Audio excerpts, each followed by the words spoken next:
মায়াবতী, তোমার কথা ভেবে আমি দিনরাত কান্না করি। তুমি হয়তো অন্য কারো বুকে হাসো আর তার কাছে বায়না দাও। তোমার থাকার কথা ছিল আমার বুকে, আসার কথা ছিল আমার সাথে, বায়না ধরার কথা ছিল আমার কাছে। নিয়তির কি খেলা! তুমি এখন অন্য কারো বুকে হাসো, অন্য কারো বুকে থাকো, বায়না তার কাছেই ধরো। হয়তো বা সে তোমার হাজার হাজার বায়না পূরণ করতে পারে, কিন্তু আমার মতো সে তোমাকে ভালোবাসতে পারে। হয়তো তুমি ভাবতেছো যে সে তোমাকে প্রচন্ড পরিমাণ ভালোবাসে বা তার কাছে তুমি সুখেই আছো। আমি তার থেকেও বেশি সুখে রাখতাম তোমাকে।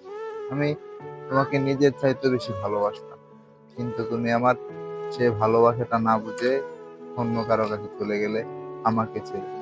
হয়তো বা আর কখনো ফিরে আসা হবে না আমার কাছে তোমার। সারা জীবন মনে রেখে যাব আমি তোমার কথাগুলো। এখনো প্রতিটা মুহূর্তে তোমার সাথে কাটানো সেই দিনগুলোর কথা মনে পড়ে। হয়তো তুমি ভুলেই গেছো, আমি কখনোই বা ভুলবো কি করে? কি করে আমি ভুলবো? ভোলার জন্য তোমার কাছে সেই দিনগুলো কাটাইনি আমি। মায়াবতী, তুমি এখন অন্য কারো বুকে দিব্যি হাসো।